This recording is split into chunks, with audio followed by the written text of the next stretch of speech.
Saturday Night Theatre. It all began with a phone call.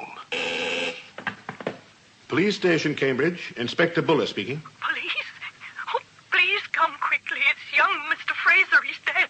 I took his breakfast and he's lying on the floor. It's horrible. What address? Horrible. It's murder, I know it. What address are you speaking from? 23 Copper Street. He was only an undergrad. This was his first time at the college. And 23 Copper Street? No, hurry, please. I can't bear it. Him still in the house and nobody... All right. Now, calm down. I'll be over, and don't touch anything. Please, hurry. I don't know what... Sergeant. Sir? Emergency call. I'm taking Walters and the police surgeon. Yes, sir. Anything interesting, sir? I don't know. It might be murder. Murder? I said might be, Sergeant. Oh, yes, sir. Sorry. Stand by at the desk. Very good, sir.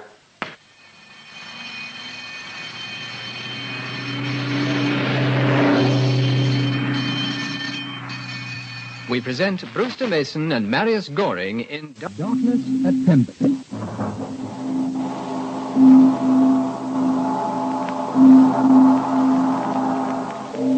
Not that I ever took murder for granted.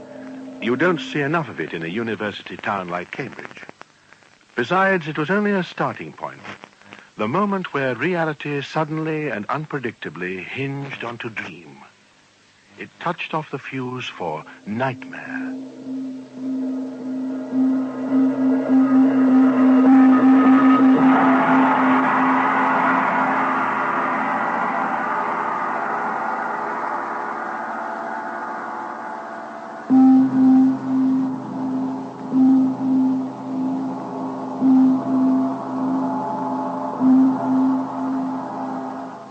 By the side of what happened afterwards, definitely a mere case of murder. Blown his brains out, sir. He's in the bedroom, on the floor. We haven't touched him. Thank you, Constable Walters. I've locked the landlady in the dining room. Bit hysterical. She's cooling off, though. An undergraduate called Fraser, shot between the eyes in his rooms. No witnesses, no weapon. Time of death between 8 and 9 on the evening before. I looked at the body and talked to Fraser's landlady. And then I got an urgent call from my sergeant. I was to go round at once to St. Bernard's College, directly opposite young Fraser's rooms. Hello, Inspector. You found it all right? Yes, Sergeant. Dr. Wilder's looking at the body, sir. Oh, who is it this time? Mr. Beeden, one of the history dons. A bullet through his head. Business picking up. Well, Doctor. Looks like suicide. The gun was in his hand. May even have been the same weapon as killed young Fraser. Here on the table, sir. Automatic with a silencer. Only one set of prints on it, Beeden's. The old town's waking up at last, eh? You're a bloodthirsty brute, Wilder. Well, we haven't had a beano like this since that razor job. Anyway, I thought you liked a good murder. I like solving them when I get a chance. Is there anything else on this? They both died about the same time, if that's any help. Not later than 9 o'clock last night. Well, sir... It's all right, Sergeant. There's no need to burst. Out with it. Oh, I was just going to say, sir, that, that clears it all up, doesn't it? Does it? Well, sir, I wouldn't jump to any conclusion, but, well, young Fraser was shot from a distance, Beeden from close up. If they were both killed with the same weapon, Beeden must have shot Fraser and then come back into college and shot himself. Yes. Why? Well, the motive will crop up, sir. You get some queer fish in these universities. You may be right, Sergeant. Look, put up a notice in the porter's lodge. Anyone who came to Beeden's rooms in college last night after 7 o'clock, I want to see them. Very good, sir. See you for lunch, Wilder? Yep. Usual place. I'm going to see the master of the college now. Perhaps he'll oblige with a motive. Right you are. No, Inspector. I'm afraid I can't. Not the ghost of a motive. Beeden was a thoroughly good don, a little reserved, perhaps, but he'd no enemies as far as I know. This young man, Fraser, wasn't a pupil of his. I doubt if he knew him. Well, that makes it more difficult. Incidentally, I called on Beeden myself last night here in college. His lights were on, but the door was locked and I got no reply. What time was that? I should say about 8:20. I just finished dinner in hall. Did you notice anything unusual? Hear anything? I heard nothing except... there was a sort of swishing noise, I fancy. Now, I may have been mistaken. Can you be more definite? What sort of... It was a mechanical sort of noise. Like a carpet sweeper? No, it was soft and regular. There were no bumps. It may have come from somewhere else, because... Was it a gramophone running down? Yes. The needle on a gramophone disc, after it had finished the music. There's a gramophone in Beeden's room. Well, thank you, sir. That will help us a great deal. Thank you, Inspector. So, someone was alive in Beeden's rooms after 8 o'clock. Someone must have put that gramophone on at about 14 minutes past 8. Someone... Who? Who? More Leverer. More Leverer? Yes, Inspector. I'm a fellow of St. Bernard's. I lecture in chemistry. I saw your notice at the Porter's Lodge. Yes? I'd arranged to go to the theatre on that tragic evening with Beeden and an undergraduate called Weens. There was a light in Beeden's room in college when we called for him, and Weens went up to see if he was ready. He got no answer. That must have been just after 8 o'clock. Uh-huh. I went up myself, thumped on the door with my umbrella, and shouted Beeden's name. There was no answer. I stooped down, tried to pull the door open by inserting the tips of my fingers into the keyhole, but it was locked. And then? A gramophone began to play inside the room. A gramophone? I thought it rather rude of him. If we could hear the gramophone, presumably he could hear us. Anyhow, he didn't come to the door, so we went off by ourselves. That's all I can tell you, Inspector. So what? Beeden shoots young Fraser for reasons unknown at 5 to 8. He goes back to his own rooms in college and shoots himself at 8:15. The conclusive evidence being that the bullets were fired from the same gun which is found in Beeden's hand with only his fingerprints on it. Obvious. An open and shut case. In the bag? Oh, hello, Doc. Yes, Scotland Yard take the obvious view. Case closed. Good show. That wretched bitch of mine's had pups again. Like one? Oh, thanks. I've just been sold one. Ha ha. Good old Scotland Yard. Think they're right? Why not? Oh, I don't know. We have had our moments of time. Not this time. You know, there's too much confounded evidence. You crawl about on your hands and knees looking for the damn stuff, and when you've got it, you can't make head or tail of it. I don't get this case at all. But the Yard do. Oh, the Yard. They blow you up? Told me I waste too much time on irrelevancies. I've got to learn to discriminate. That's nothing new. Discriminate. Have you seen the evidence? How the blazes am I supposed to... Look, here. Look. Look at these. Photograph? The tone arm of Beeden's gramophone. Very pretty. You coming round tonight to listen to a spot of Mozart? Oh, hang Mozart. Look at that photograph. Well? I want to know how on earth Beeden put on that gramophone without leaving any fingerprints on the pickup arm. It's the old-fashioned kind. You have to lower the pickup onto the record by hand. Well, there must be some sort of a mark. Well, the arm's been carefully wiped. Do you see? Except for a slight smudge underneath. Yeah. The catch that starts the record's been wiped in the same way and is also marked underneath, but this time with a distinct line. Now, why should Beeden want to release that catch with a piece of string? Go on. Discriminate. I wish I could... No comment. Anything else? The automatic. If you had shot somebody, carried an automatic across the street, put it down to play the gramophone, picked it up and shot yourself, would you have left only one set of prints? He may have wiped it for some reason or other. Oh, that's quite likely, but even then, when he picked it up for the last time, he would have changed his position in his hand to get a grip of it, you know. Now tell me who shot them both. Oh, you be damned. No, now why? Why do people start gramophones with string? String is the basis of mechanics. Pulleys, ropes, chains, cranes. String is also used for fastening and for operating from a distance. We pull a string to discharge a cannon. Now, I don't believe that gramophone had anything to do with it. All suspects cleared? Or weren't there any? Well, once you entertain suspicion, Wilder, you can suspect anyone. I suppose so. Oh, perhaps I just need a holiday. Matter of fact, I had a letter from Sir Charles Darcy this morning. Sir Charles? Yes, he wants me to go up to his place in Derbyshire, Pemberley, this weekend. If I can wind this up... I haven't seen him since, for years. And that charming sister of his, Elizabeth, isn't it? Yes. She still live there too? Yes, I believe she does. Ho. Then we must definitely see you clear by the weekend. What the blazes do you mean? Just that a holiday in Derbyshire will do you good. Oh, yes. If only I could get this confounded case off my mind. Look, Wilder, do me a favour. There may be something we ought to have noticed and haven't. Just in case, I wonder if you'd think over that post-mortem again. I have. Any little thing that you have? I have. And? You're the most selfish man I know. You go on and on about yourself and your own little neuroses. Well, now that you've purged your soul, I may as well tell you. Know what I did yesterday? What? I bought a pig. Oh, for heaven's sake. I bought a pig, and I slaughtered it.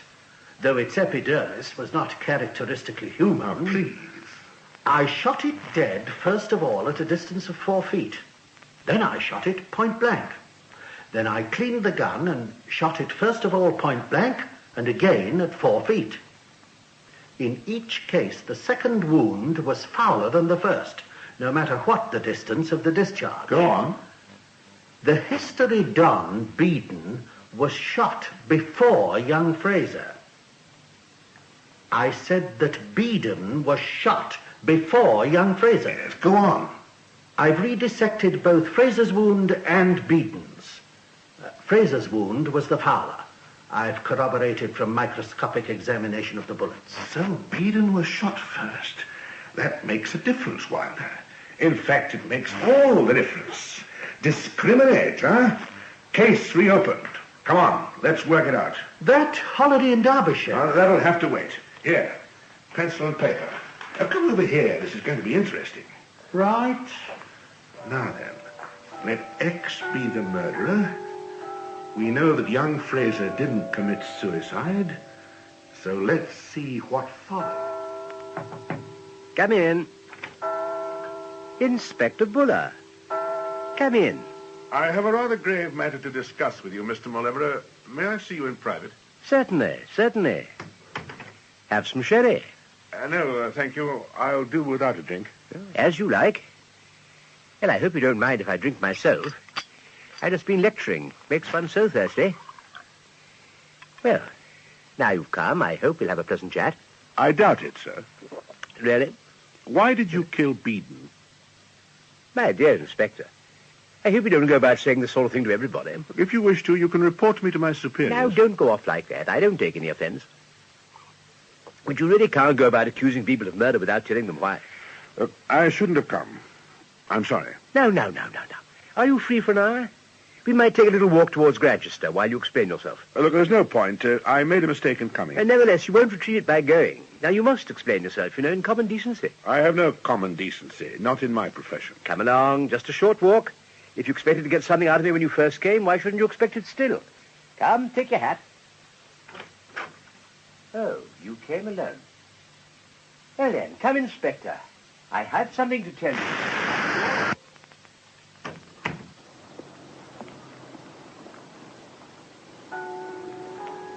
A lovely day, don't you think?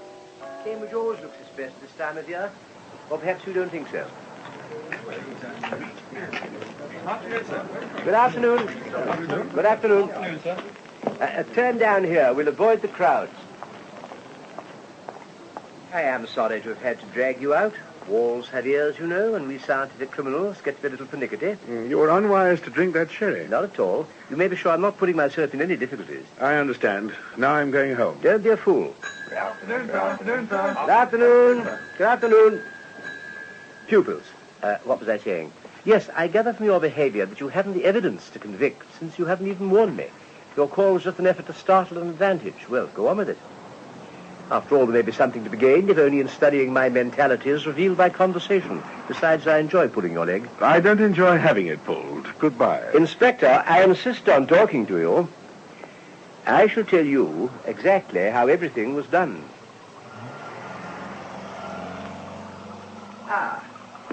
We can lean on the bridge and bask. It's quite comfortable. I don't think I shall bore you. Here, I think. The delights of punting. Sailing down the river, eh, Inspector? When I was a boy, I used to lean over this bridge and drop pebbles as the punts glided underneath. It was usually someone asleep on their back, and one is so defenseless in a punt, don't you think? What do you want to tell me? Quite a lot. Quite a lot. Now, I suppose you've established the priority of the wound by the autopsy. You'd never have thought of looking into that so closely if it hadn't been for an accident. It was that wretched pick-up arm and catch. Go on. I wanted to kill Beeden because I believed the master was getting shaky. Beeden would have taken the master's place if he'd survived him. Now I shall get it. I'm poor, you know, and there's your motive. I wanted to make it suicide. I got hold of an unregistered Belgian automatic. It might just as well have belonged to Beeden as to me. And then I made my plan about the gramophone. I proposed to prop the pickup arm on a thin tripod of ice standing on the record, so that it would be knocked over when the record started. Then one only needed to release the catch for the needle to fall on the record, which was already revolving. It had a sound to the chap I was with, as though somebody was putting it on, quite normally. Now I was to release the catch by means of a loop of string through the keyhole of the door. When the catch was released, you merely let go of one end of the string and pulled the whole length out. Only Beeden's finger marks would be left on both catch and pickup arm, so you see I certainly did not intend to give them that suspicious wiping, without which you would have remained permanently in the dark, wouldn't you? Wouldn't you, Inspector? I suppose I would, yes. You see, it wasn't a stupid crime. I took enormous pains over it. The ice bridge, for instance. I made it myself in the university laboratories, so that it would melt in exactly 20 minutes. But as you say, Inspector, the best-laid schemes, etc. What went wrong? I went into Beeden's room and shot him according to plan. He was more surprised and vexed than anything else and couldn't believe his senses while he had them. Then I turned to the gramophone. Perhaps rather morbidly, I had myself given Beeden the record which I proposed to play for his funeral march, chiefly to encourage him to play the gramophone and leave some nice fresh fingerprints. I found the record was all ready. This made me look at the pickup arm through my magnifying glass. I was doing the thing scientifically, you must admit, and I was horrified to find my own fingerprints. That wretch Beeden actually hadn't touched the machine since I gave him the record and played it to him myself 2 days before. So I just had to wipe the catch and the pickup arm. You recognized your own fingerprints? Of course. I know most people know what color their own eyes are, but few are familiar with their fingers. I think that's an omission. You rectified it in good time, Mr. Molevero. Naturally.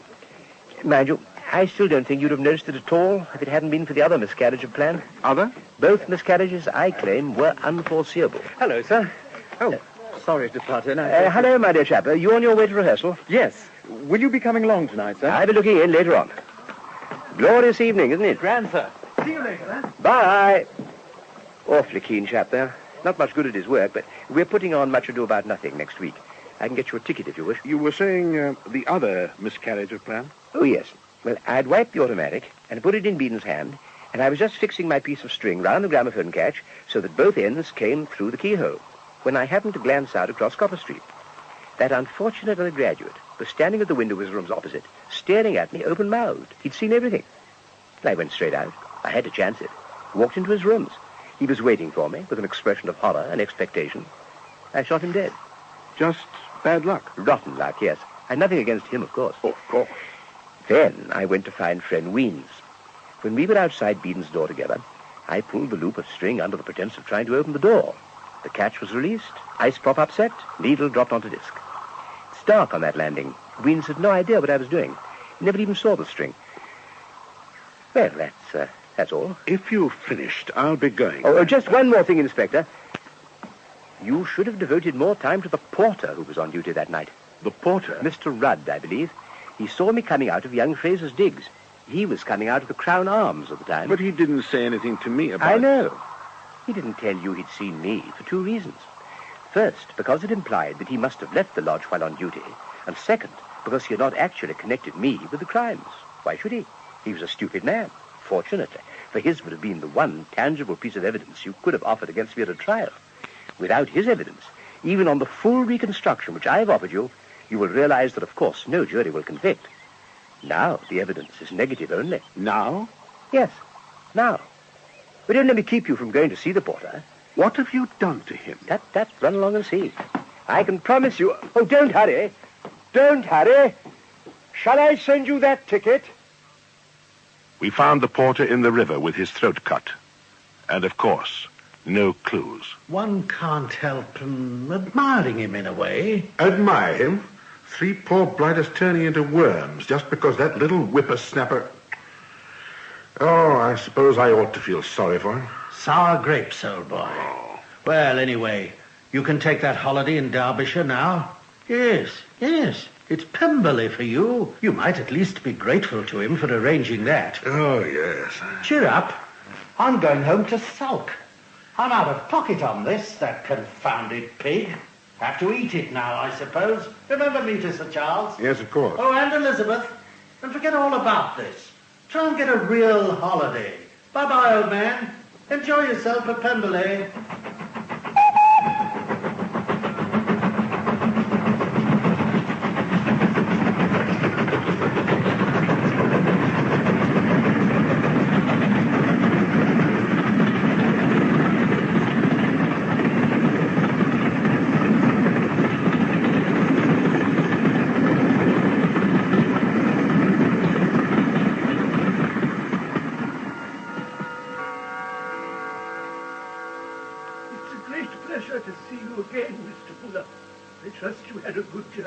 Thank you, Kingdom. Yes, I did.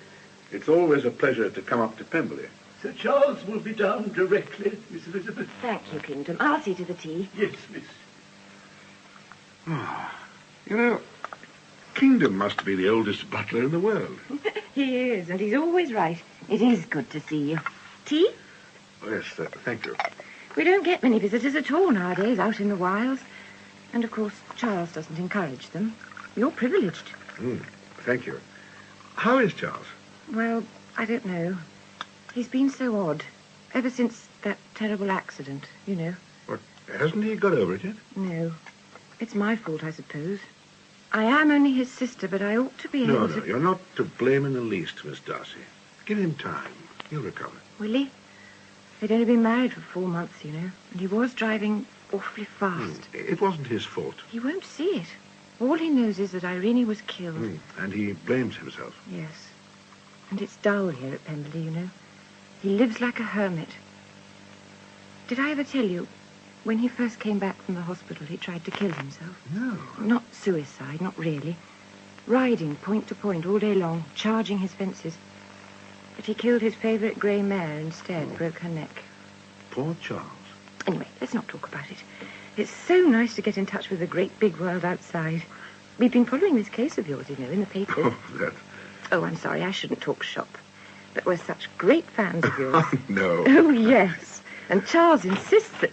Oh, Charles, we've just been pulling you to pieces. Hardly necessary, Uncle. Hello, man. Good to see you. Hello, Charles. Glad to be back. What the hell's all this we've been reading in the papers? Charles. Oh, he doesn't mind. Do you, old man? Or am I lacking in tact? No, not at all. No, I get enough of that in my job. You have got a job, then, according to the papers. No, it's quite true. I haven't got it. I resigned before I came away. But let's have another log on, Charles. This room gets so drafty. All right. The baronial hall.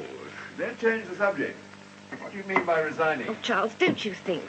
I don't mind talking about it, Miss Darcy. It's over and done with. I resigned because I had no alternative. But surely it isn't your fault if you can't catch a murderer. No. Besides, you can't be expected to find out who did it straight away. Well, the trouble is that I have found out who did it. And I can't prove it. Well, they can't kick you out for that, surely. No, I've not exactly been kicked out. Well, why did you resign? Oh, general disgust. What at? At my profession. I'm afraid I've been a fool. What's wrong with your profession? Oh, nothing. It's a good profession. In fact, it's a magnificent profession. But I've been a fool. Well, then. I suppose what really made me do it was disgust with myself. You must tell us about it. Well, you see, if I'd acted promptly, I might have saved this last victim. But why can't you catch the chap? You say you know who he is. Yes, oh yes, he's still there in Cambridge. But we can't prove anything against him. What happened? The 3 men were killed by a fellow of St. Bernard's, a man called Mauleverer. He says he did it for gain, but that's nonsense. He did it because he's a born murderer, just for its own sake. The history on Beeden did stand in his way, of course, and the idea must have occurred to him that he could get rid of him by murder, so he set to work to plan it out with the enthusiasm of a maniac chess player. And I'm afraid he pulled it off. But that's appalling. Do you mean to say that in this country, in this century, a man can be known to be a murderer and not be punished? I'm afraid so. Tell me some more about this blighter. More Leverer, or whatever it is. Yes, more Leverer. What would you like to know? More about him, himself. I don't know. He's a small man, rather petty and neat. I dare say he feels inferior about his personal appearance, and that contributed to his motives, to sort of reassert himself physically. I should think he bullies his pupils. It doesn't sound very much fun. No, not very nice. But what worries me is that he might do it again. He'll get a craving for the excitement, the mental stimulus. And if he does, he'll keep on with it. Now, that's where I'm afraid of him. It's that tiny light of insanity, of incomprehensible chaos behind the eyes. He sounds evil. Yes, evil. Come on, old man, polish off that scar, and I want to show you my new rifle range. Oh, look at the time. I'm going to see Cook about dinner. And you don't have to be polite. If my brother bores you, say so. Oh, go away. Coming, old boy? Yes. Yes, I'd love to. See you later. Hope you have lots of fun at the range. Good shot. Not bad. Now, let's see what you can do. Right. How do you think Liz is looking? Oh, yeah, very well. She's lonely here, you know. Not much fun for her, playing the good companion to me. I know. Why? And I can't talk her into going away. No? Isn't it about time you married, huh? Oh, I beg your pardon? You're in love with her, aren't you? Oh, no, really, Charles. Well, aren't you? I have a great regard for her. Miss Darcy, naturally, but... And she's crazy about you, my dear chap, so what are you waiting for? You must admit it's pretty hard lines on the poor spectator. You and Liz see each other once a year, so for 2 weeks every spring, I can't get a word of civilized conversation out of either of you. You sit and eye each other like a couple of frustrated sheep. I suppose you think it's beneath her dignity to marry a policeman. No, it's not that. And if you don't intend to marry her, you should be ashamed of yourself, keeping the poor girl on tenterhooks. And don't tell me you come up here specially to see me. Oh, look, Charles, even if I thought that Miss Darcy wanted to marry me... And she does. Well, look, even if I thought that she perhaps... Oh, what... Give me that gun. Bullseye! Good show, man. You two still here? Especially for you, Mr. Buller. You are in favour, my dear. We can't get this stuff out of it. What time is dinner? 8. Don't be long. The guest has got to be in bed early. See what you've let yourself in for, old man. The life healthy. Liz says you've got to get in a good hour's steeplechasing every day before breakfast. Sounds wonderful. Wonderful or not, it's decided. You can forget all about Cambridge and your miserable old mania. You're on holiday, and it's going to do you good if it kills you. And it probably will. Up at the crack of dawn, eh? Oh, well, nothing like it. As Liz would say, you don't have to be polite. Come on, old man.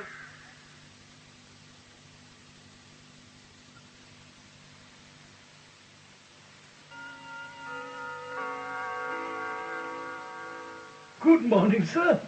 Good morning, Miss Elizabeth. Good morning, Kingdom. Hello, Kingdom. I trust you enjoyed your ride, sir. I'm really rather fond of horses, Kingdom, but I don't think they like me very much. Oh, do they not, sir? Nonsense, you're a new man already. What's for breakfast? Ah, kidneys. The coffee on the sideboard, Miss Elizabeth. Thank you, Kingdom. Come on, my dear, eat. Coffee? I'll pour, you devour. Oh, this is happiness. In spite of the horses, in spite of everything.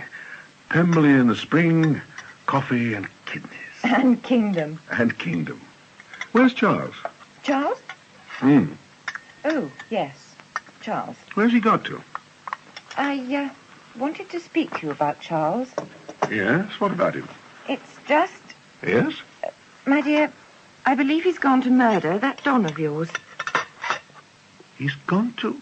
It's not surprising, really. After you went to bed last night, he came to talk to me in my room. Now Kingdom tells me he's gone off. Do you mean he told you he was going to kill Mauleverer? Oh, no, he didn't say anything about it. He said he was bored with life, that he had nothing to live for, no friends, that there were too many crooks going scot-free nowadays. So now he's going to see that justice is done. Well, he must be mad. Well, I suppose it is a question of justice in a way. But I don't see how... Anyway, he's sick of life here. He says he wants to do something. Well, there are other things, besides murder. Yes. Though I don't really see Charles murdering anybody. Still, I'm frightened. He hasn't been out of the grounds for ages. Anyway, perhaps he'll come to his senses in time and change his mind. I wish I'd known. I'd have changed it for him. Your coffee's getting cold. Huh? Oh, yes. Or perhaps he won't find Malevola at all. Well, if he does, I only hope he breaks it gently. You insolent young puppy. Get out. Not yet, Mr. Malevola. You see, I believe him. Do you now? How very trusting. You've made me break this wine glass. I think you're as sizable a swine as I ever wish to meet. You are impudent. Does the truth offend you? If what you heard is the truth, you may find me dangerous, or hadn't that occurred to you? Apparently I am quite clever. Small boys kill flies. It doesn't make them clever. You dare to... As for being dangerous, I agree you are, in the same way as a snake. But you won't be much longer. My dear Sir Charles, if Scotland Yard can't do anything, I'm afraid you don't stand much chance. Why don't you run along home? Your conversation may be considered brilliant in the backwoods. I find it childish. Well, I said you were vain. If you had anything to be proud of, but you haven't. Not a single decent impulse. It's a contemptible sort of vanity, isn't it? Get out before So contemptible that I'm going to rid the world of its presence. And how are you going to do that? I'm going to kill you. What a very humanitarian thought. I take it that you can think. I know what I'm talking about. Or hasn't it occurred to you that I might kill you first? I'm giving you 1 week to live. Why, you bumptious little puppet. Do you think you could talk like that to me? To me? Well, try to kill me by all means. Go on, try. I wish you luck. By God, you'll need it. One thing, though, before you start. Make your will. Be sure to do that. Make your will, Sir Robin Hood. Now, get out. Go on, get out. Get out. So I got out. Gladly, I suppose. Yes, the whole thing made me feel sick, but once I'd started, I had to go through with it. Now I've had time to think it over, I don't feel so perky. I suppose I was a fool. Yes. And what are you going to do now? I don't know. I can't just hide behind a bush and pot him sitting. That would seem rather silly. Damn silly. But after all, he didn't give the history Don Beeden a fair fight, or young Fraser, or that porter. Wouldn't it be fair to give him a taste of his own medicine? It'll be fair enough, but I can't do it. Oh, good old sporting standards. So now you're stuck. Yes, you seem to like rubbing it in. Oh, yes, of course, I'm delighted. Now, the best fun will be explaining to my late colleagues how you came to be murdered. What do you mean? If you want a fair fight, my dear man, you're going to get it. Only it won't be fair. Great heavens, man, do you think you can go and talk that sort of stuff to a homicidal maniac and get away with it? Well, that bit about making my will, you mean? Oh, he didn't mean that. I was rude to him. Oh, my dear Charles, you know, you're the most trusting man I know. How you managed to get through life without doing something you... Oh, I'm sorry. I didn't mean it that way. Yes, you did, and you're quite right. Malevola said the same thing. But damn it, I must be able to trust my own judgment sometime. Not this time, Charles. Listen, Malevola is a killer. He's committed 3 murders with complete success and has no reason to believe that he'll be caught if he commits another. He enjoys his success, and he would be delighted to increase it. If you think he'll try to kill me, I'm very glad to hear it, but I don't believe he'll come here to Pembley to do it. No, full term ends tomorrow, and he'll sneak off to hide himself somewhere on the continent. May you long continue to think so. Amen. Come on, it's late. Let's sleep on it. Oh, you're all having breakfast. No, please don't get up. Oh, you look as though you've had a rough night, Charles. Thanks. I say, this has rather upset the apple cart, this blasted rain. Now we shall have to play billiards all morning. Well, it's rather a relief to me. I don't mean to be rude, but I had nightmares about that horse. I wasn't at all looking forward to meeting it again. I'm glad you said that. I couldn't agree more. But I thought you were mad about it. Well, our visitors always go on so about the joys of country life. They expect us to adore everything about it, so we pretend to out of politeness. Oh. Frankly, I hate horses. When I think of what I went through yesterday morning... Out of politeness. I'm speechless. Marmalade, please. Thanks. Incidentally, old man, your friend Malevola nearly had his chances spoiled for him this morning. What do you mean? Well, I was out by the stables before breakfast, and a tile came off the roof just as I was passing. Missed me by inches. A tile? Yes, came at a hell of a bat. I was lucky not to... Where are you off to? You wait there. Oh, you can't go out without a coat. Can't he? I shouldn't have said anything. I suppose he thinks Mauleverer's taking pot shots at me from the stable roof. Charles, do you think... Not a chance, I get. Old Buller's got professional nerve. Trouble is, he's nothing else to think about. I tell him it's high time he married you. It'd do him a world of good, but, Chiz, you didn't. Of course I did. It's true, isn't it? If it is, it's nothing to do with you. Well, I have to put up with the pair of you. Oh, he must have been frightfully embarrassed, poor dear. You know how sensitive he is. Buller's sensitive, good God. Of course he is. Anyway, why should he if he doesn't want to? Well, of course he wants to, the poor fish, and he's afraid to ask. I think you better propose to him, Liz. Clear the air all round. That's out of the question. Yes, he'd probably think you had designs on him and be frightened off for life. Though what you could possibly have designs on, I can't think. You're revolting, Chiz. Telling him... Shut up, little girl. Here he is. Well, old man, did you find the dreaded maniac lying out there with a catapult? More or less. Oh, your coat's wet through. Take it off this minute. What do you mean, more or less? Well, the stableman has looked at that roof. He says the tiles are as sound as they were when they were first put on.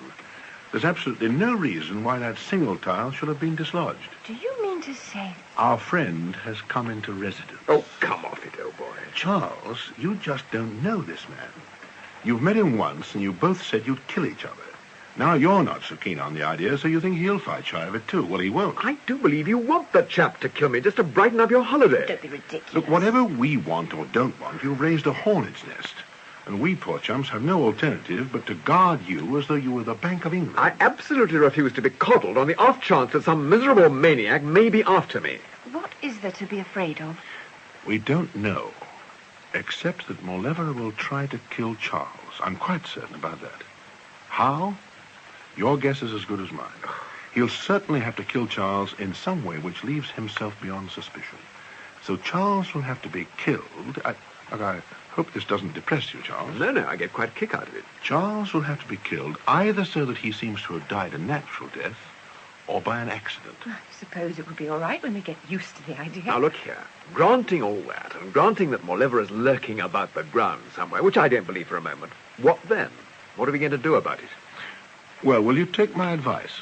Let's hear it first. No. Either you believe me and consent to act under my orders, or you must go your own way. I utterly disbelieve you, and I'm quite content to go my own way. Charles. Damn it all, it's my affair. It's between me and Mauleverer. If we're going to take pot shots at each other, that's our business. I shall leave by the next train, and I shall notify the police. You'll have a posse of constables on your doorstep. Now, look here. Charles, please. It's serious, Charles. Of course it is. We can't just sit back and wait for you to be killed. Supposing I get him first. You don't even know where he is. But it's against the rules, old boy. I said I'd kill him myself. I didn't say I'd rally all my chums to help me. I'm talking about protecting you, not killing him. But this is intolerable in my own house. Charles, please. Oh, go on, for heaven's sake, and don't bully. Right. Now, we're going to search the house and grounds. Then you are going to be locked up in your bedroom till further orders with a guard inside and outside it. I hope I shall be allowed out occasionally, every third Armistice Day or something. Seriously, we can hardly keep the poor thing locked up forever. I know. He deserves to be, but we can't. But he's going to be locked up for the next 6 days, because if I know Mauleverer, he'll try to kill you within the week you gave him to live. That would strike him as a neat joke. And if he doesn't? He's patient enough to wait for years. So what? So, after this week, I'm afraid we shall have to do what you said. And what was that?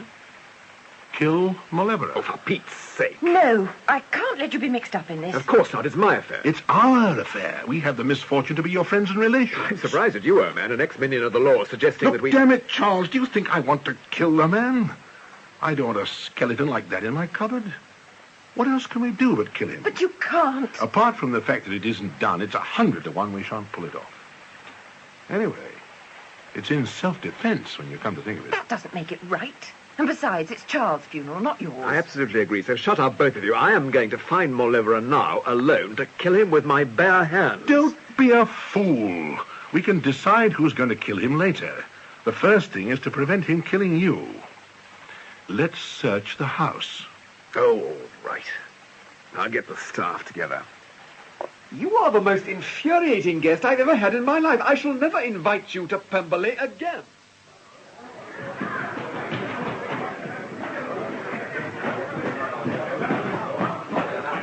Right, now lock that door. Stay guard on the landing.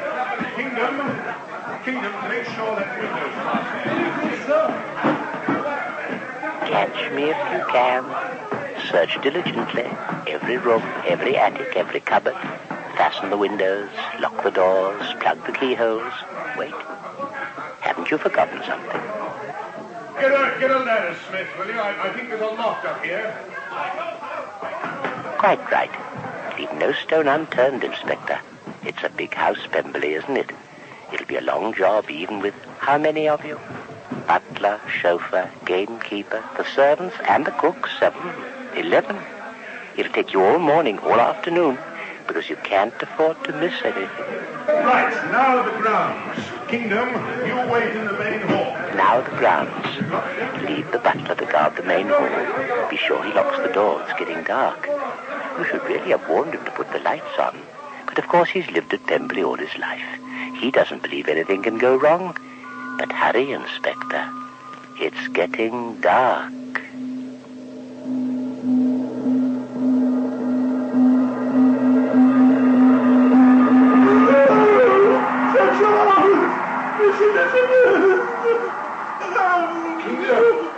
Kingdom. What's the matter, man? What's up? It's Kingdom. I saw it. Dreadful it was. What did you see? A pair of hands, white hands. Pull yourself together, Kingdom. What is it? What's he seeing?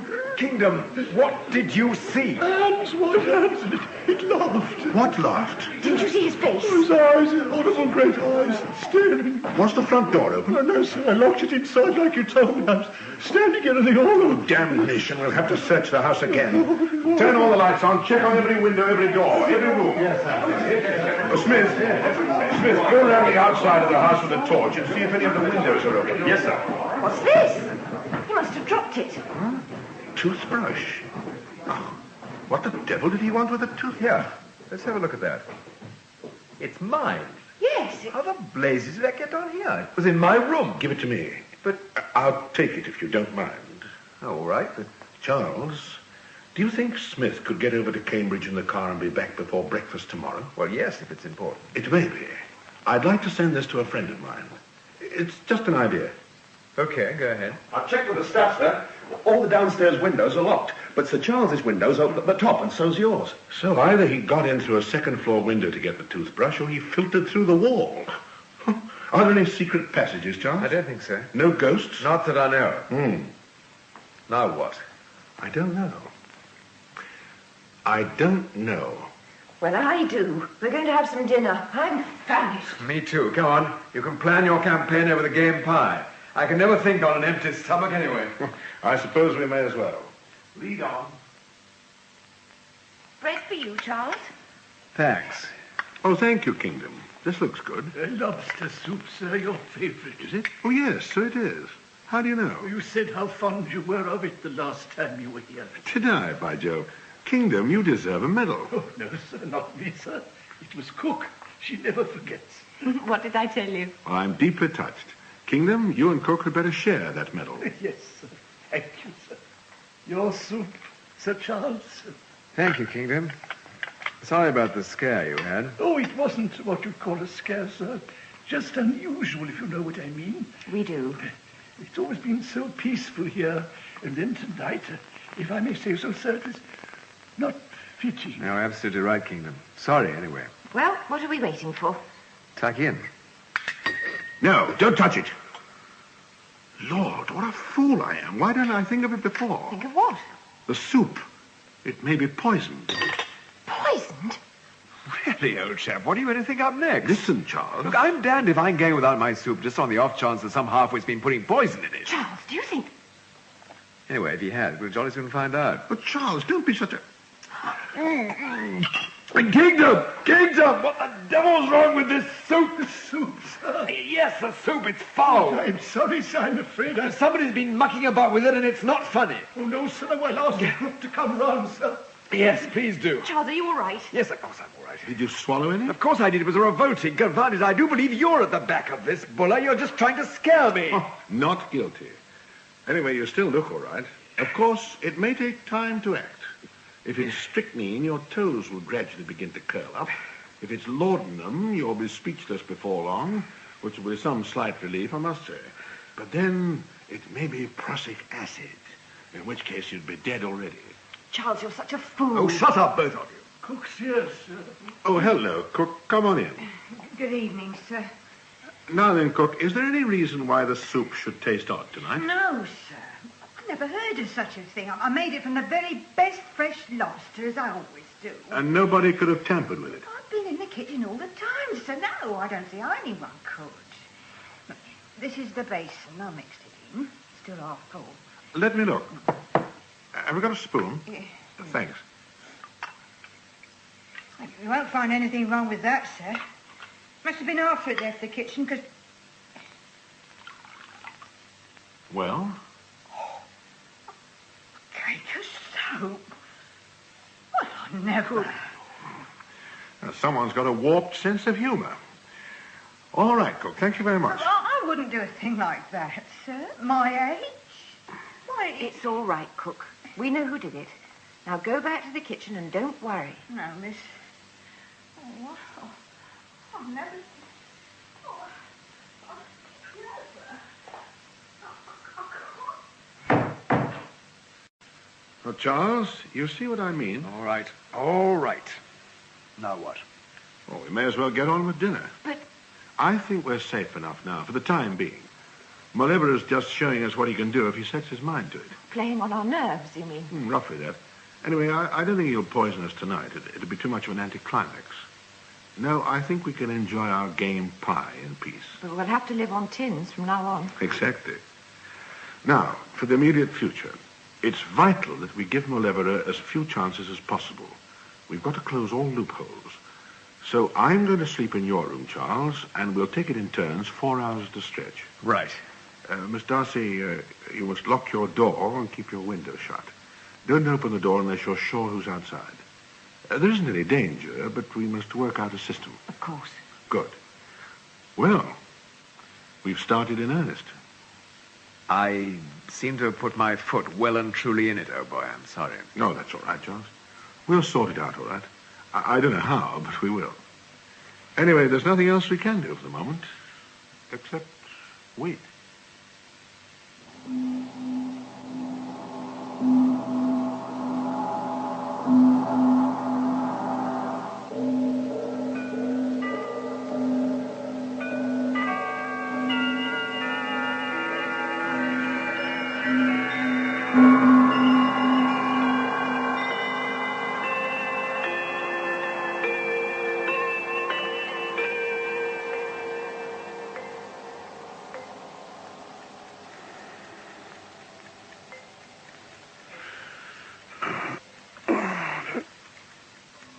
Damn those clocks. 2:30. What's that? Oh.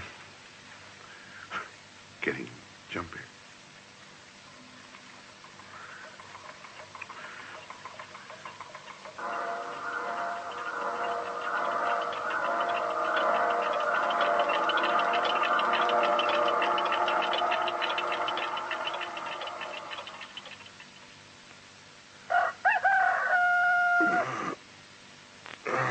All's well.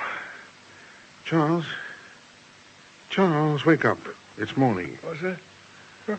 Oh, morning? Oh, morning, good morning. And what a morning. Miss Darcy, you remember Dr. Wilder? Of course I do. Hello. Hello, Miss Darcy. My dear Wilder, how nice to see you again. Boat race day, wasn't it? Must have been years ago. Didn't Oxford win? How are you, Sir Charles? He's the fellow I sent the toothbrush to. As a delicate hint, I thought in rather bad taste. Incidentally, I am gate-crash. Nonsense, you're very welcome. But you must be absolutely exhausted. Driving through the dawn, yes. I'll fix you some coffee. Thanks. Help yourself to breakfast. Grand. Well, come on. What about it? That's what I want to know. You can't have an expert opinion without fee. I'm afraid this isn't public property. Bootlegging or murder? Sorry, it isn't my secret. Well, the toothbrush is mine. Forgive my abruptness, Miss Darcy. But Buller's so punctilious that he has to be stampeded into everything. Yes, Here's your coffee, Wilder. Oh, thanks. Well, actually, it's up to you, Charles. Go ahead, old boy. Nothing to hide. Wilder's safe, isn't he? If he's as keen as all that, he'll be jolly useful. Can we put him up, Liz? Certainly, if you'd like to stay, Doctor. Oh, but it isn't exactly a house party. If it was, I wouldn't. Good man. Now, Who's murdering who? My dear, the whole house is a shambles. Splendid. I shall give everybody a certificate of death from natural causes. You finish your breakfast and don't talk so much. I'm listening. Why is everyone being so jolly reticent? There's nothing secret about it. It's Malevera. Malevera? He's here somewhere. He's trying to bump me off, and I'm supposed to be doing the same for him. Better and better. But Buller won't let me. He locks me up in my room, and I miss all the fun. Now, Wilder, what about Charles's toothbrush? Oh, it's yours, is it? Yes. Well, I hope you haven't used it lately. It's simply crawling with diphtheria. Diphtheria? Yes, fun, isn't it? Fun? Charles. It's all right, old girl. Malevera's idea of a joke, I suppose. Yes, not a very good one. Natural death. That's what you said he'd do yesterday before it happened. Yes. You don't suppose he heard you? Because if he did... If he'd already treated the toothbrush and then heard us, he certainly have changed his mind. Pride. So I couldn't say, I told you so. But it's preposterous. How can he have heard? How can he get into any room he likes? Well, if you mean... No, I haven't told you. You haven't told us what? I suppose I should have mentioned it sooner. Mentioned what? Well, I locked my door and bolted my window last night, as you told me. I looked in the cupboards, under the bed, and up the chimney. I was absolutely terrified, but I did. Then I went to bed. When I woke up, someone had drawn a face on my dressing table mirror with my own lipstick. Were your door and window still fastened when you woke up? No. The door was open, but the key was still under my pillow. Miss Darcy, this isn't very nice for you. No. Liz, you've got to go away at once. No. Just for a week. You could stay in the village. If you turn me out, I shall walk round the grounds in my nightgown. Miss Darcy, it would be much better if... No! Why don't you all plump for police protection? I wish we could. But even if we could get it on a flimsy story like this, it would only work for a few days. In any case, if we have police protection, we can't polish off Malevera. And that's the only real way of protecting Charles. Murder? Yes, I've no compunction about it. It's a case of self-preservation. I see. And how do you propose to get Malevera? Well, to put it crudely, the bait is here in Charles. And if we can make it a trap, we must do. We can only sit over the bait and hope for the best. I don't object to being a bait, not in the least. But I'm going to find it boring being shut up in a room away from all the fun. Also, it's bad for the nerves, you know. Nerves?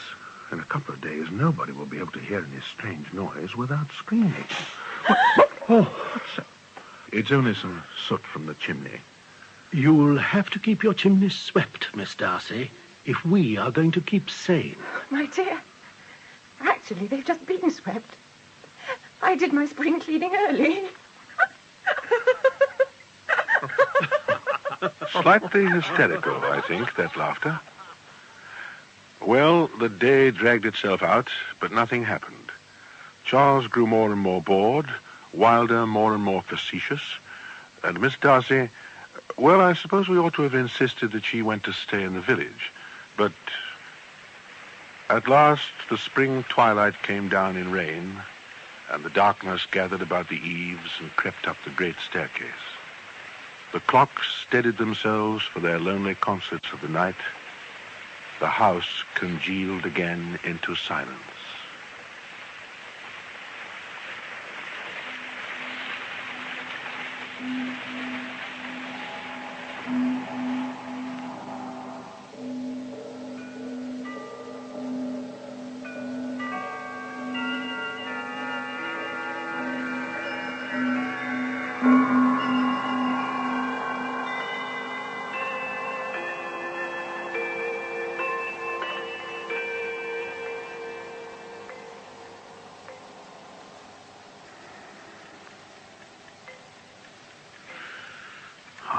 Three.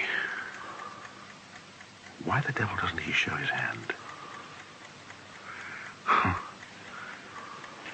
The inhuman patience of clocks.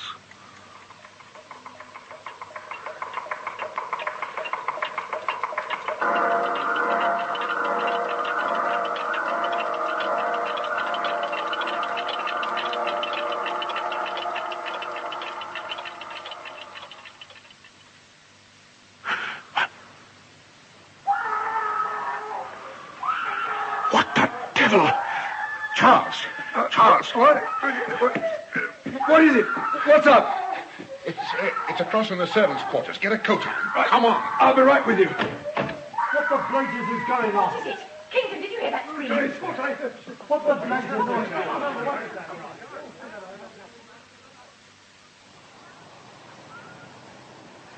Oh, it's cold out here. I'm freezing. Yes, I'm sorry, Miss Darcy, but I've had to ask you and Dr. Wilder to come outside here because, you're quite right about being overheard, Wilder. Mm-hmm. One can't be sure of saying a word in that house with secrecy. But what... Our friend has just entered Cook's room with the door and the window bolted and deposited a skull on the bed rail.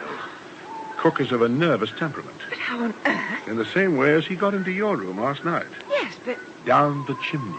The chimney? It stands to reason, doesn't it? Cook's room was locked and bolted, but Malevola got in. Of course. They are pretty big, those chimneys. Big? Why, the whole house was designed so that you could roast an ox in your bedroom. The chimneys. Well, now we can... No, we haven't enough men to go after him. There must be at least 60 fireplaces. And yet this is the time to attack. If only we can think how. Yes. My great-aunt in Montreal had the same sort of trouble. Only with her, it was owls. In the chimneys? What did she do about it? Nothing. She rather liked them. Sorry. There is one way, Look, are you going to be funny? It isn't funny. I have a friend near Manchester who's an experimental chemist. He's a good fellow. He trusts me. Of course, we couldn't use a real poison gas. Gas? Yes. But we don't want to wipe out the whole of Derbyshire owing to a change of wind. Gas. That's it. We'd have to use laughing gas or tear gas, something lighter than air. Can you count on this fellow? I'll ring him first thing. Good. Then that's settled. We'll smoke Malevola out. Meanwhile, it's vitally important that he shouldn't smell a rat. We won't mention chimneys indoors, and we must be careful not to lower our voices if we want to say something important. We just mustn't say it. We should get the gas the day after tomorrow. Anyway, we've got to do it by daylight so that if he bolts, we can pot him. You aren't really going to kill him. Yes, we are. Honestly, Miss Darcy, you and Charles don't know this man. I do. And believe me, if we don't knock him off first, Charles is as good as dead. Well, if you say so. It's our only hope. I wouldn't believe anybody else. Oh, yes, quite. Well, we'll put a cordon round the house. I hope to God he puts up a fight. No. You've got to catch him alive. You can't kill him. But, Miss Darcy... I'd rather you murdered him for revenge or hatred or just for fun than that you should be compelled to kill him at a distance out of fear that he will kill you. Yeah, I know what you mean. So do I, but I think it's madness. Look, we'll get the gas anyway. But there's one other thing we can try first. He's been living in the chimneys for 2 days.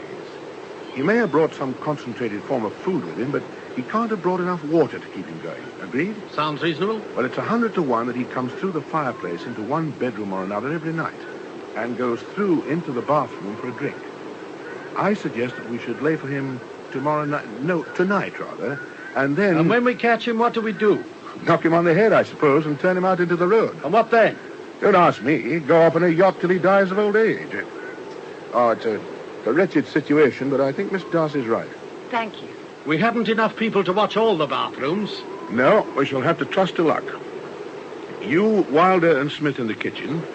That's likely because there's food there, too. Mm-hmm. Then I'll look around. He can't move about indefinitely without traces of soot. I ought to be able to pick up some signs which taps he favors. Now, we can cover 3. You, Wilder, and Smith 1. Yes. 2 of the servants another. And the gamekeeper, what's his name? Roberts. Roberts and myself a 3rd. Okay. And if he chooses the kitchen, he's going to have a headache. Roll on tonight.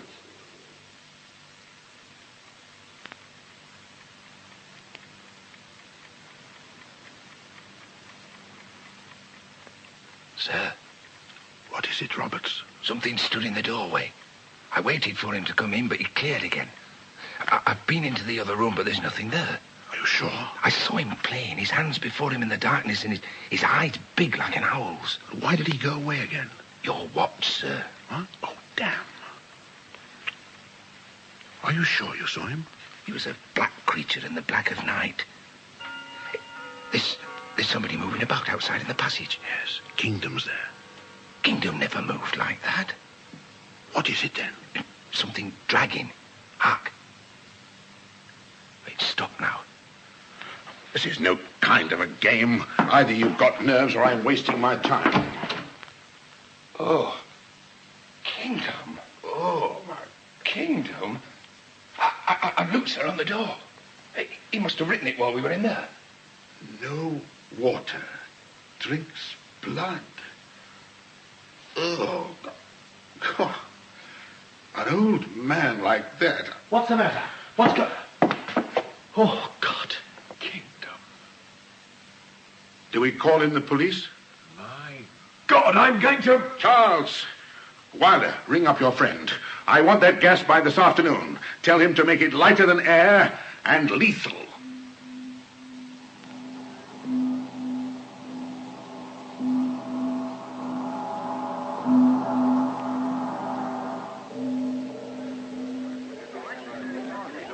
Get the rest of the starboard, Smith. Inspector Buller will be along in a moment. Right, Sir Charles.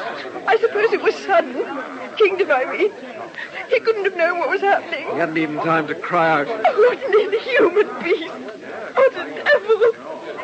Oh, jeez, I don't remember a time when there wasn't Kingdom at Pemberley. Don't cry, Liz. Liz, darling. Of course we shall go for him now. You haven't told the police. No, we'll do it ourselves. This would never have happened to him if it hadn't been for us. The staff's ready, Sir Charles. Right, Smith. Is everyone ready? Good. Quiet, everybody, please. You know why I've called you all together? You're all armed. We are going to close and bolt all the windows and doors, and Dr. Wilder is going to release a poison gas in the hall and the main chimney stacks. You'll be posted in a cordon round the house. If this man tries to make a bolt for it, I want you to shoot him dead. Shout if you get him, and I will finish him off if necessary. We are doing this for the sake of Sir Charles's safety. Does everybody agree and understand? Good. Now the gamekeeper will instruct you which positions to take up. Go to it, and good luck. The windows are all shut, and the cylinders are in the grates. Good. There's no danger outside. It'll go straight up. I only hope nobody will elect to fly over Pemberley. Well, I'm going to start. We'll give it 2 hours. Right.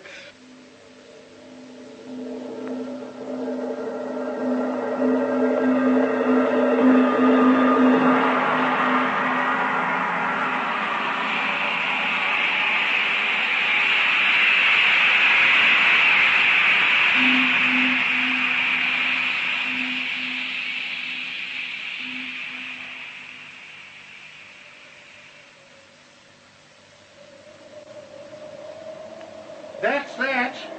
If the rats are at home, they're dead. I'd have liked to see a bolt. Me too. What do we do now? I'll go in and open the windows. Light some fires on the ground floor, get an upward draft. Right. That stuff was definitely lethal. Oh, yes. So, Molevera's dead.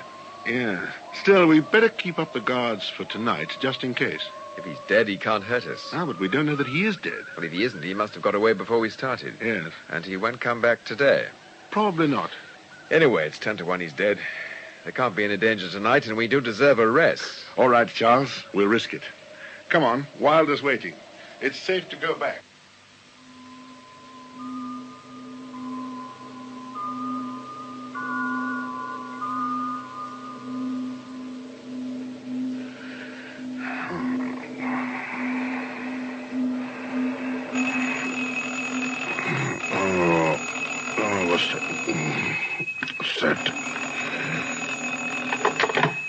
Hello? Hello? It's Smith, sir, from the garage. Yes? What's the matter? The Bentley's just gone out, sir. Is it all right? When? About 5 minutes ago, sir. Well, who was driving? Did you see? I couldn't make out, sir. Which way did he go? Towards Burton. Get the other cars out. Warm them up. Right, sir. Wilder! Wilder! What is it? The Bentley's just gone out. It must be Malevera. He's got 10 minutes start of us if we hurry. Get coats, sweaters, trousers, anything warm. Right. Charles had better come. We can't leave him alone. Besides, we shall want all 3 cars if we're going to cover the crossroads. I'll get him. And I'll get Miss Darcy. Hurry, we've got to move.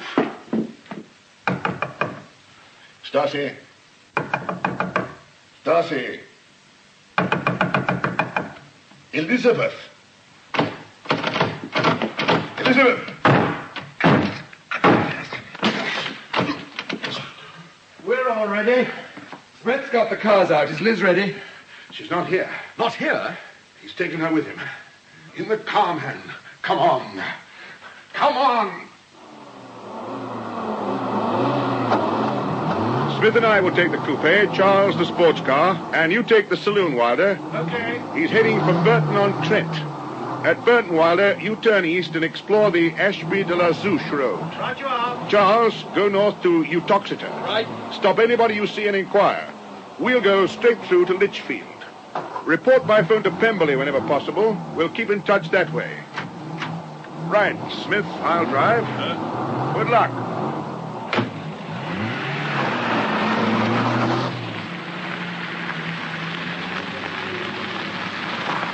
Lichfield, sir. 3:30. We've averaged 40. He's under 3/4 of a mile ahead. I can't see him. On the hill, there, sir. Ah, yes. He must have been going slow for us to caught up like this. He's going at a lick now. Must have seen us. He's turning left for Tamworth.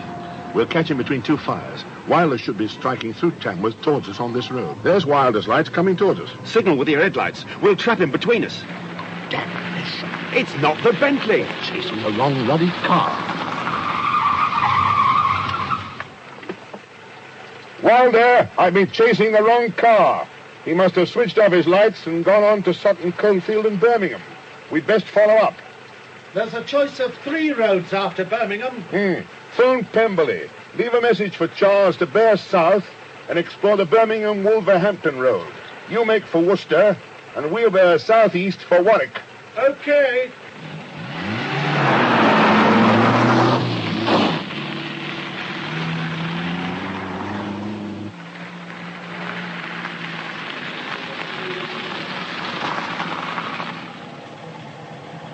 Constable, have you seen a black Bentley saloon go this way? I beg your pardon, sir? A black saloon. Oh, I'm sorry, sir. I thought you said... Never mind. Have you seen it? Well, now, there's not many cars go by at this time of the morning, sir. I'm sure I'd have noticed... Did you see it? Well, sir, I can't say that I saw a black saloon, but... Thanks so much. 5 to 5. I'll ring Pemberley from Warwick.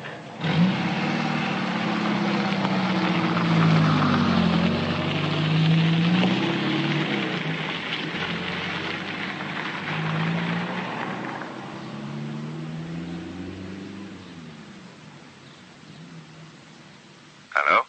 Hello. This is Roberts, the gamekeeper, sir. Message from Dr. Wilder.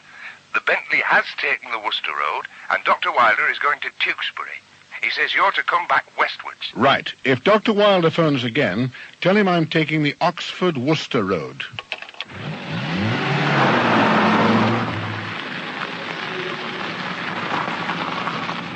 Should be north, sir. Average 60. We'll phone again from Broadway.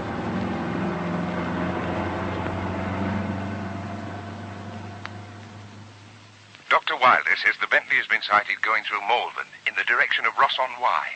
Dr. Wilder is going through Ledbury and wants you, Mr. Buller, to make for Ross through Gloucester. Thank you, Roberts.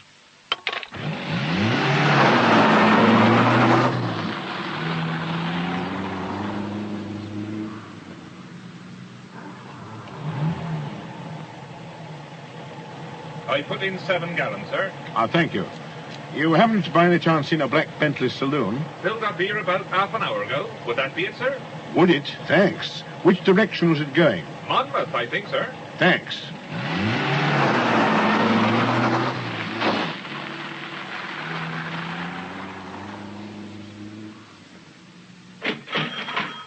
Why, yes. There was a gentleman in not an hour ago. In one of them long motor cars. Black. What did the gentleman look like? Oh, sir, a medium-sized gentleman, I think. Clean-shaven? Yes. So far as I remember, he... Glasses? Oh, yes. Orange-rimmed. Which way did he go? He asked to wait a long town, to be sure. Longtown? Where's that? On the lonely road to Hay-on-Wye and Welsh Wales. Your change, sir. Keep it.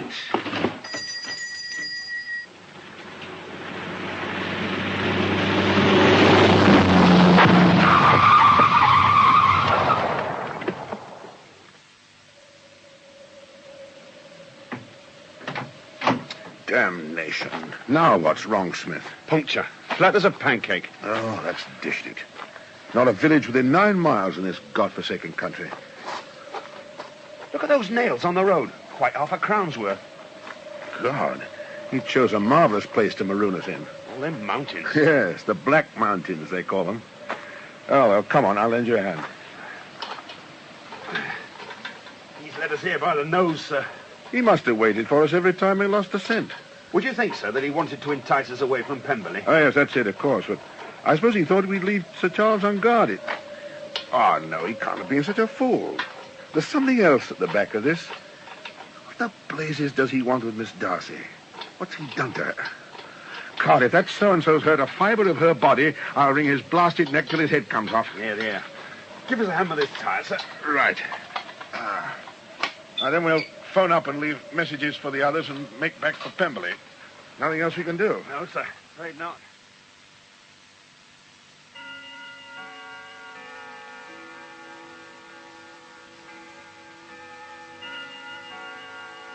You smoking? No, thanks, Wilder. Look here, I've been thinking. Haven't we all? Well, we can't let this go on. Listen, we know how you feel about Elizabeth, but you mustn't let yourself get rushed by your feelings. Be reasonable. If Mauleverer meant to kill Elizabeth, he'd have killed her already. And if she's alive, then he's probably going to use her as a hostage. Swap her for me. Yes, but we've got to wait. See what happens. Think what he may be doing to her now. Oh, bosh. Elizabeth can look after herself. And if he is going to use Elizabeth to get at Charles, then's our chance. As soon as we hear from him, we shall know where he is and can act accordingly. At the moment, we can't do a thing. And you've got to face up to it. Wilder was right, of course. We couldn't move an inch because we hadn't the faintest idea where Mauleverer was or what he was doing. We didn't discuss it anymore. None of us felt like it. We went to bed in sad disquiet. I was far too tired to sleep. I'd almost forgotten how to. My brain was swinging in my head whilst the imagined road of last night's chase swung to left and right before my smarting eyes. I was driving a car endlessly at impossible speeds along roads which forked and turned in every direction.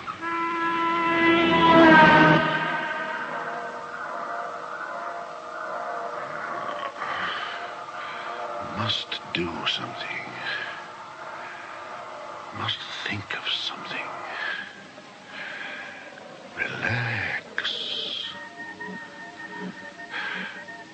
Where's Mauleverer? What's his game? He's got us going round in a circle. Charles. God, what a fool I am. This is the third night he's slept alone. I should have insisted. I wonder if he's had the sense to light a fire. Better put on my jacket, take my gun, and go and see. Good Lord, his door's unlocked. A damn fool. Mauleverer. Inspector, I thought you were asleep. Got your revolver too, have you? Yes, damn you. Try and catch me up this chimney. All right, you devil. But first, where's Charles? Charles? Charles, are you all right? Still breathing. No wounds. Drugged. Harmlessly drugged. And he's up the chimney. I'll go after him. Coming after me, Inspector. Watch your step. It's dark up here. If it's narrow enough, I can work myself up with my back against one side, my feet against the other. Come along. Harry, can you hear me? I can hear you. Damn. Can't find the way. Where the blazes does it go? You've gone the wrong way, dear chap. But never mind. Work your way up, inch by inch, like a bat. Except that you're not very silent. I'm following. God, what's that? There's someone breathing within an arm's length of your ear, Inspector. Hear it? Take out your revolver. Quietly, quietly. Weigh it in your hand. Simple now to end those breaths forever. Why don't you? End them forever. Fire! Elizabeth, you're alive. Elizabeth, you're alive. Inspector Buller? Inspector Buller, are you conscious? Are you conscious, Inspector Buller? Are you conscious, Inspector Buller? I hit you with your own revolver. Are you in great pain, Inspector? Oh, don't try to move. I've tied your hands quite firmly behind your back. Your ankles, too. And I've got your revolver now. I must apologize for all the suffering. Really, it's against my nature. Swine. Oh, really, Inspector. And I've been so looking forward to this quiet chat. Rather cozy in the dark like this, don't you think? Hearing you talk over my affairs in the various rooms of this fine house, I've longed to correct your theories, and you've probably danced on my strings long enough to wish to know how they were pulled, eh? I couldn't listen. There was a violent pain at the back of my head where he'd hit me with the butt of my own revolver. Besides, he made me feel sick. The vanity of the man, parading his twisted little mind, drunk with his own cleverness. But he insisted on telling me the whole story, every detail. He had to. We murderers seek our fame, he said, yet fame for us must be anonymous. Ah! He reminded me of a gloating and eager spider. Evil. Because you were quite a promising pupil. I arrived here on the night of Sir Charles's visit to Cambridge, fully equipped. My black chimney clothes, charming, don't you think? But of course you can't see them. And a pair of white gloves, so that I could see when, where, and if I was getting dirty. Dirty people leave traces, you know. Fortunately, our hostess had only just swept her chimneys, so it was easier than I anticipated. However, I was most careful. Whenever I left a chimney for a room, I used to brush myself in the grate with this soft clothes brush. I was doing that when I sat for some time with the kitchen grate between your friends Wilder and the chauffeur. I flatter myself that I didn't leave many traces. I also brought ropes and a gas mask. You might have given me credit for that much sense. After all, in a chimney, one is usually in contact with the fumes of coal gas, at least. Whether I wanted to listen or not, I had to. He meant me to know that he was clever, and in his way, I suppose he was. But to what purpose? I suppose I was justifiably annoyed to think that he'd kept one step ahead of me. I ought to have been sorry for him, but I couldn't be. He went over all the ground again, pointing out with glee where I had miscalculated, how I had failed in the battle of wits between us, and ascribing any inadequacies on his part to bad luck, as he had done the fingerprints on the gramophone and the student in the opposite room. The little affair of the skull was unfortunate, of course. Bad luck again. The cook woke up just as I was putting my skull on the bed rail, and I had to leave in a hurry. I hadn't time to unlock the door. Unfortunately, because since the door and window were locked, you were forced to the conclusion that I must have entered by the fireplace. And so the next night you tried to trap me at my drink, and I was compelled to give you a warning lesson. And the next day, oh, your amusing gas attack. I slept through it with the greatest comfort. You thought that I was either gassed or gone. I was neither. And it was delightfully easy for me to steal into the room of the sweet Miss Darcy here, treat her with an innocuous drug, and bring her up here. She's been here all the time. That's why I led you that dance to Wales, of course. But I had to get you out of the house. I really couldn't have had you poking about in these chimneys today. Highly successful journey, I may say, though I had the greatest difficulty in keeping you on my track. But now to business. Sir Charles. Now I have to dispose of him, you know. Tonight. I have to. Murder him. The knife, I think. He's lying innocuously drugged, waiting for it. But first, you and your lady, my mannequin. What are you going to do with her? Oh, not with her alone, Inspector. I have a treat in store for you both. Do you remember asking if there were any ghosts in Pembley? What of it? The answer is no. The dead Darcys press very little upon the house. We shall see now whether the mysteries of Pembley may not be increased by a little, whether the memory of me, her only genius, may not be kept green by succeeding generations. I should like the story of a lover in his lass to add amongst the others. What are you going to do? Listen, Buller, I'm going to carry you down now, one at a time, and hang you both in the kitchen chimney. Not so as to strangle you, you know. There's a convenient ledge where I can truss you. The cook will light the kitchen fire, I suppose, the time before the household rises. I don't suppose the fire itself will burn you, though it is a large fire and a large grate, and it may roast you very uncomfortably. Your deaths, I should say, would take place within the hour and from suffocation. If they search the chimneys when Charles's body has been found, they ought to find you dead. On the other hand, they may never search the chimneys after all. They will have no reason to think that Buller is up a chimney. In whatever case, I'm quite content. Miss Darcy will have the satisfaction of dying in her own home, surrounded by her own servants. They'll be within a few yards of you, searching for you, going about their business. And if you were not to be gagged, how easily you could call out. If you were not bound, how few steps would take you to safety. And I shall have the poetical stimulus of reflecting upon the Glam's legend at Pemberley, and of thinking of the old sooty bones wedged safely but forgotten in the bosom of this lovely house. He'd finished. He'd said his little piece, held the limelight for an hour. There was no applause, but he didn't need it. I think he even liked me in a way. I was his public, the follower of his meteoric career. He meant to pour into my brain the full realization of every situation, and then, with the casket full, the safe stocked to the last shelf, to insert his key and lock it.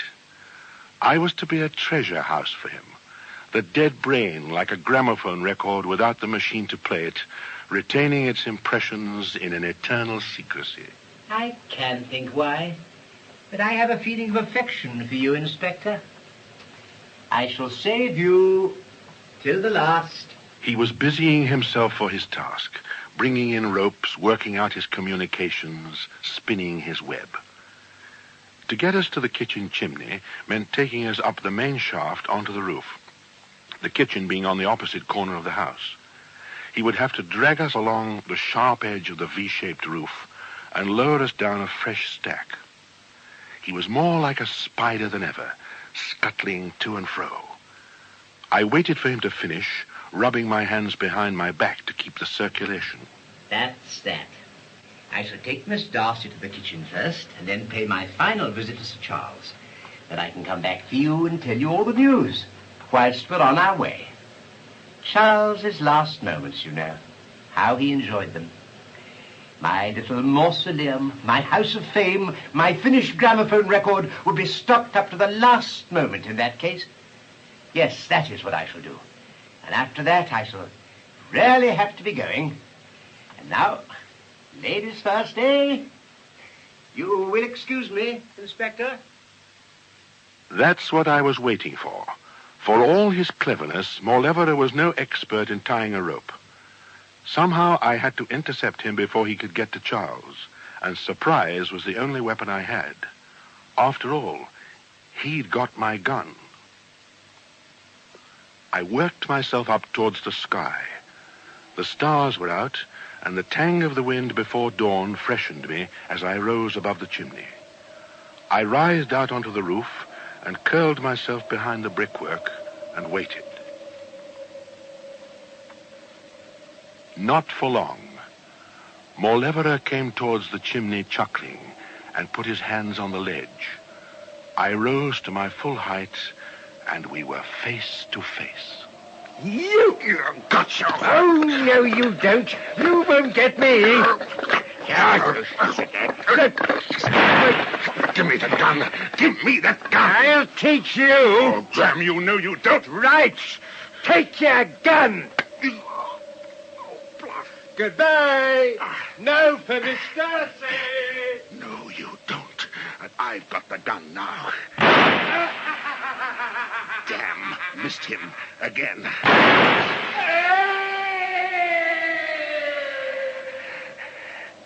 Got him. By God, I got him. Elizabeth. God, I must get to her. Miss Darcy.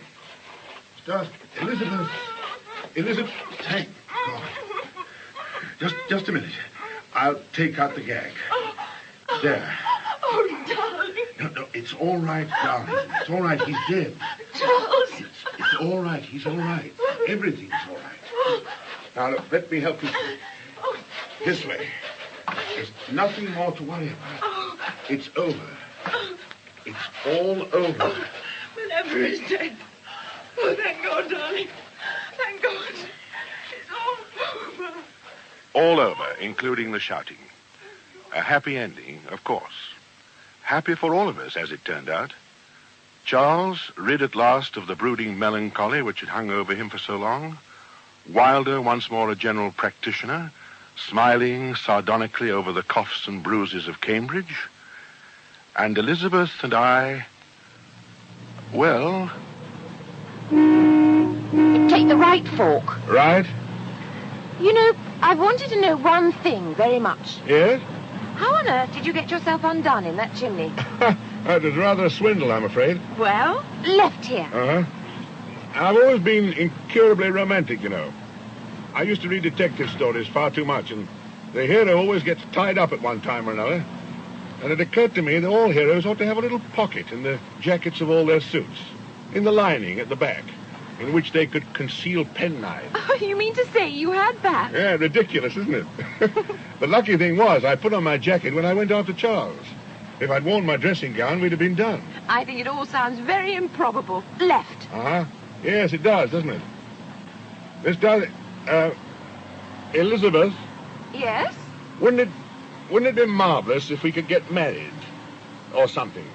Well, I'd rather be married. Liz. Wouldn't you? Liz, I... Look out!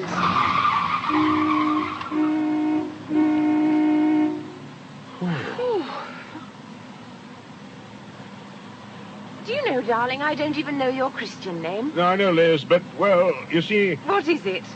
It's, Leonidas Jeremiah. Oh. I shall call you Buller.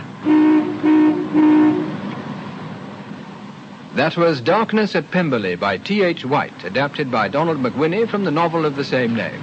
The part of Malevero was played by Marius Goring, Inspector Buller by Brewster Mason, Sir Charles Darcy by Peter Howell, Elizabeth Darcy by Susan Edmonston, Dr. Wilder by John Sharp, and Kingdom by Rolf Lefevre. A Cambridge landlady was played by Betty Huntley Wright, a cook by Diana Olsen, and a shopkeeper by Bonnie Hurrell. The sergeant and smith by David Sinclair, Constable Walters and a garage man by William Slay, the master of the college and Roberts by Vernon Joyner, a student and another constable by Neville Jason. The play was arranged for stereo and produced by Raymond Rakes.